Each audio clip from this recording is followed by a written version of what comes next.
Well, welcome to the Connectors Corner, where we build everything on kingdom principle. I am your host, Drew Dockery. I am a master connector, I'm a business coach, and I help sales pros and entrepreneurs not leave money on the table by doing three simple things. Number one is monetizing relationships. Number two, growing your network. And number three, making the proper connections.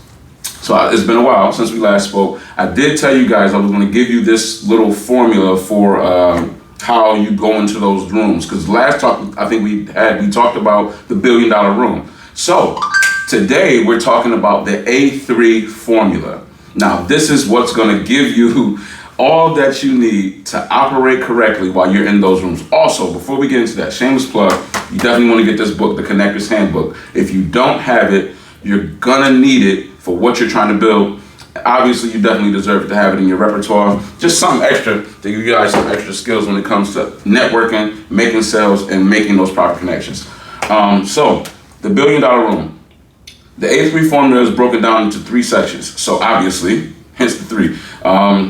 The first part of it is attraction. We'll do the rundown of all three. The attraction is number one. Number two is acceptance. And number three is acquisition. So the first part is attraction. I'm not talking about on a physical, lustful level. We're not talking about that. However, that does play a part. I know I have a lot of beautiful women who are in sales that I'm friends with, and they hate to admit that sex sells. You can't deny the fact that sex sells. However, nobody's buying anything from somebody who doesn't have a certain vibratory aura. So it's not about being super physically attractive. What it's about is making sure that your vibe, as we talked about in the book, your frequency is on the right level so that you can connect with whoever you're looking to connect to, make sales, make connections, network properly, and that's what it's all about. So the attraction piece, it definitely comes to how you present yourself to the world, what you're wearing, what you look like. Obviously, when I go into a business room, this is what I'm wearing, pretty much. If I'm at a networking event, typically this is what I wear. You get one chance to make a first impression, and after that, no more chances. But here's the thing, once they see you and they connect with you and they have a certain level of rapport with you, now you can come into the room with shorts and a hoodie. It really wouldn't matter. However, when you initially make contact with certain folks, when it comes to sales or networking, you definitely want to make sure that you're dressed the part for whoever you're going to connect to. So for me, business event, networking event, this is how I'm dressed. If I'm going to something a little more loose, a little more laid back, a little more relaxed, then I would wear, some jeans and some designer sneakers or something like that. But either way it goes, I dress for whoever my audience is going to be, who's going to be there. That's typically what I ask whenever I'm going into a room. So for the $1 billion room, when I got there, I had on something similar. I was definitely suit and tie though, not relaxed business casual, but I was definitely suit and tie. And one of the guys who was a world banker, me and him became good friends. He stopped me and he said, "Hey, where'd you get your suit from?" Because he thought my suit was custom. Now I had it tailored. I had a great tailor at the time. So it was off the rack. But the rest of the ensemble looked correct. The shoes, the belt, the accessories, the watch, everything. It made whatever statement needed to be made at that point. And I had to tell him, well, hey, this is not custom, this is something off the rack. But thanks for the compliment. And I was like, I like your custom suit. Now I have an eye for custom attire. And he definitely had the extras, the added extras. The buttons had specific stitching on them. The buttonhole on the lapel had a specific stitching. He had extra stitching in his jacket.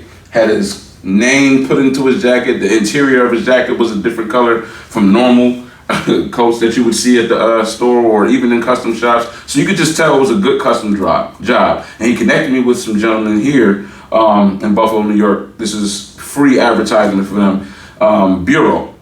They did some work for me for some of my suits. And they're great at what they do.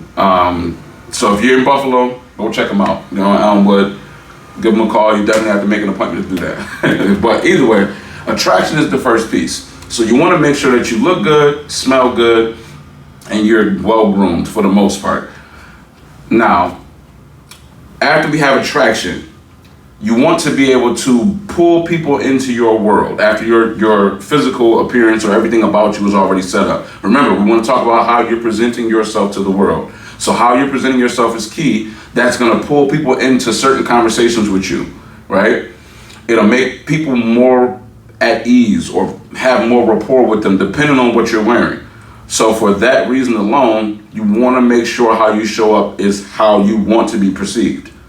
So the attraction piece is now okay. Once you attract that conversation, you attract those people into your circle. Now we move further into acceptance. The attraction or the way you're dressed, the way the world perceives you is going to allow them to want to accept you into their group. The question of acceptance is, can I feel comfortable with introducing you to everybody I know? And this is the sales portion. When I'm in sales, I've been in commission sales for over 10 years. Not anymore. I'm just, doing whatever I have to do. I've been blessed to do some things that can provide me a living. So I'm okay with that. So you can bet for real, I'm not here to sell you guys anything. I'm just giving you information, and of course it does cost. Information costs. But at the same time, I've been in sales for years, and most people blow the sale from Jump Street.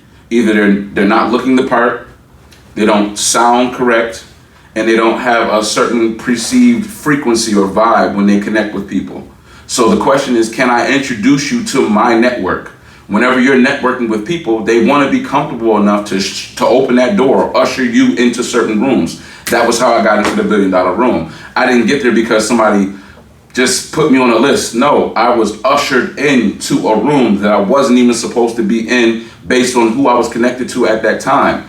But because of my network being strong, because I'm perceived a certain way when I go into certain rooms, because I give a certain frequency or a certain vibe, people are okay with introducing me to whoever they know. So that is the first part of networking. If you looked at sales transactions as a networking opportunity, you probably make more money. Maybe not up front, but on the back end. It's not always about making upfront money. A lot of times you want to be able to make that money on the back end. You should have a network so large that if you present something to one person and they say no, you can move on to the next person and not have an issue. I don't have to hound you to buy a book. I've got thousands of people who want to buy a book. I don't have to hound you to get involved in a coaching program. I've got hundreds of people who want to be in the coaching program. It's not an issue for me if you say no. Or if I have to make sure that I'm getting that proper relationship built so that you can say yes at a further date. No is not really just no forever. It's just simply not right now. And that is something you really need to remember when you go into these rooms. Because again, sales, if it's looked at as more so a networking opportunity, you'll put yourself in a better position when it comes to meeting people and making more money. And that's how you don't leave money on the table. Part of it, at least. So that's the acceptance. People now are comfortable enough to bring you in and usher you into those rooms so that you can get connected with other people and make more money for what it is that you do. So we have attraction, we have acceptance, and the next thing is acquisition. Now, again, like I said, you don't want to make money up front all the time. Sometimes people will meet you and immediately feel like, hey, I want what you offer. But it's other times where you'll meet people and you have to make the sale on the back end. So you don't just kick people to the curb or throw people aside just because they don't buy from you up front or immediately. That's not really the goal. The goal is to get to a place of rapport and connection with this person to where no matter what they're asked to spend, when you ask for the sale, they'll spend it. That's the key. So acquisition is simple. You want to make sure you get those first two moving parts correct. And once you get to the acquisition phase, it should be no sweat off your back. It should be the simplest, easiest phase of the entire formula. So attraction, acceptance, and acquisition. So that's the little bit I'll give you guys today. Good tip, great conversation. Hopefully, want to hear what you guys have to say in the comments. Like, share, and comment on this particular video so that we can get this conversation started heavily. And like I always tell you guys, until the next time, dream bigger, believe better, and expect greater.